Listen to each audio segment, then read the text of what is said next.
performs better, it reflects obviously on the driver. So how do you work the dynamics with your team partner? Yeah, it's not very easy. It's very difficult because. Can you actually be friends? No, you cannot. No, you cannot. You know, it's a one team. There's two drivers and two young drivers, and both of them want to prove their point to be the best in the world, and to win races and to get the support from the team. But in these kind of situations, the management of the team has to be very good and very strong. They're able to communicate with these drivers that way, this is a teamwork, guys. You know, you have to develop the car equally. That way we can all the time make this car better and the team stronger and to look good, of course. So please try to find the positive communication when you are out from the car, and of course when you're on the track, not crashing each other. And I did have an experience of great teammates in my career. I had Martin Brundle, who is a commentator of the Sky. I had Ayrton Senna. I had Nigel Mansell. I had a little while Alain Prost also, David Coulthard, Johnny Herbert. So the list is really long of the great drivers. So I learned a lot, and different characters and different personalities, different driving styles. But it was fascinating to work with the world champions when I was a young guy, to seeing how they are communicating with the team, with the engineers. And I think I'm quite lucky I'm coming from Finland, you know, because we don't talk so much. I was just mainly listening what's going on, but it was very interesting. But again, you know, to be a friend with your teammate is very difficult, super difficult. So, but of course, now when I have retired Formula One many years ago, you know, these old teammates, they're coming back, we see each other, we smile, we're having fun, and we're becoming friends, you know. So now it's okay, but in the moment when you are fighting there, it's not funny. It's not fun. It's really difficult. And I was in a situation actually in '98 when I had my great year. I went to first Grand Prix in Melbourne and qualification, got the pole position, teammate was second, and we made a deal. We made a deal with my teammate that way. We are so quick, you know, we're gonna win this race. If there's no technical issues, we're gonna win this race, because we were like 1.5 seconds quicker than anybody else. It was mad. So we made a deal that way, who's first in the first corner can win the race. So we are not start fighting. So I got a good start, and I was leading the first corner. I said, yeah, this is brilliant.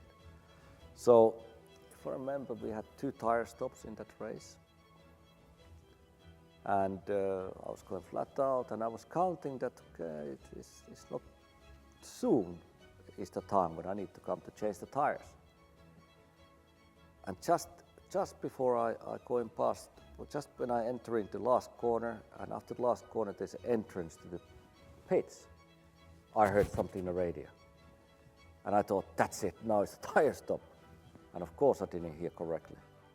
And I'm coming to the pits, everybody like, what are you doing? What are you doing here? What are you doing here, man? I was like, oh shit, you know, now I lost the lead, of course. My teammates start leading a race, and I was like, oh my God. And then of course, you know, emotionally upset about this mistake, so I start pushing really flat out to catch him, and it was not the ideal situation, because we didn't want to put too much stress to the car because it was so quick, and we knew it's a bit fragile. It's the first race of the season, and the car is still in a development process, you know, so the drivers should not push too hard. I didn't care, I was just flat out. And I start catching my teammate, and then team asked, okay, David Coulthard, you have to let me come past. And he did. What a gentleman. And I won the race. And it was a deal what we did before the race. But nobody didn't know that, not media, not public, and everybody was like, okay, now they asked David to let Mika pass and him to win. And David was playing a little bit game, he was not so happy about it, but deal is deal, you know. I wouldn't let him overtake if he would have beaten me. No way, you know. But David was a gentleman, and he was really fair in that. I in my career in endurance racing, I was pretty blessed with, for the most part, really good teammates.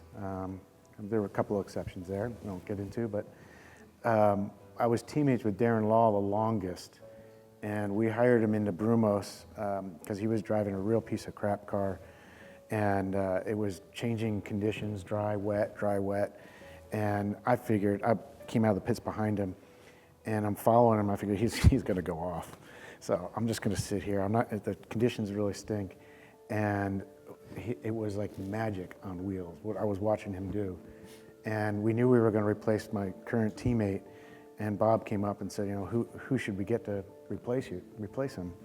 And I said, you gotta hire Darren, because if we don't, someone else will, and I don't wanna race against him. I want him in my car. And you know, we were really lucky because we got a good driver and we became really good friends. It's a little bit different than in F1 where, you know, if he doesn't succeed, then I don't succeed.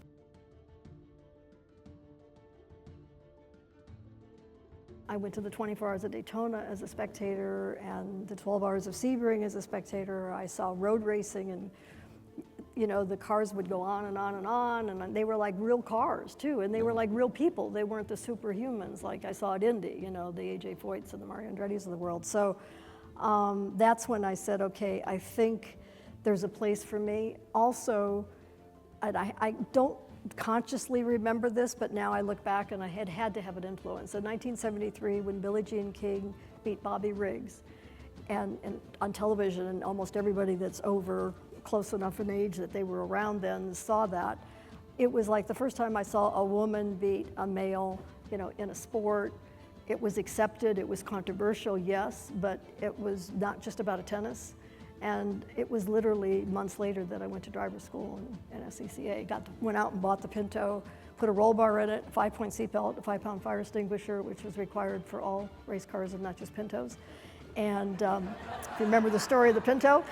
And I signed up for driver's school, and off I was. And at Watkins Glen, I don't know, the car was perfect, and I was in a zone, and Whitney Gantz was my co-driver, and he had, you know, limited time in the car, and every time he got out of the car, I saw his eyes were like this, because Whitney was like a formula driver, you know, he used to open wheel. And you get in these big sedans. You're driving a taxi cab. Yeah, you are, you know, lots of power, but big car. And I mean, he was fine, but I don't know. All I know is that I came in for my pit stop, and without any pre-thought, I just refused to get out of the car. And so I pulled in, and you know, they start to try to pull down the net. Well, the driver's supposed to release the net. We're supposed to release our belts as we're coming down pit lane. I didn't do any of that. And I can see Charlie Seelix right now, who was standing at the front of the car, and he's glaring at me, and I'm just sitting there shaking my head no. So they did the fuel and tires, and I took off. And I completed the whole race myself. And you won. And I won. Yeah. And what was the impact afterwards?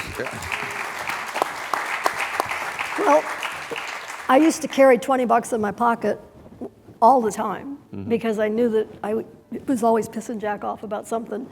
20 bucks didn't all get you very well, far. it'd get me a cab. It would get me a cab to the hotel is all it was. And so, because I remember literally saying, I better win this race. And so I got into Victory Circle. Kevin Kennedy was there. I'm like, where do I go? Where do I go? Because I didn't know where Victory Circle was. I hadn't scoped that out, you know. And I got to Victory Circle, and they did the celebration, the hats, and the whole bit. And but the car never, you know, usually there's a car there for a while. The car just left, and I figured, well, they must have taken it to tech. And by the time I got done with all of the celebration, I go to the garage, and the car is totally, nobody's there. The crew's not there, the car's been loaded onto the hauler, everybody is gone. And I turned around, and there stood John Gorsline and Brian Redmond with a bottle of champagne to celebrate my success there. But the crew was just gone, so obviously they were very angry, and I had gone against, you know, team rules. And the next race was at Daytona, and I was then given the seat to ride with Johnny Jones and Wally Dallenbach. And Charlie made sure that I didn't get enough time in the car to be given credit for the points. And so that was my payback.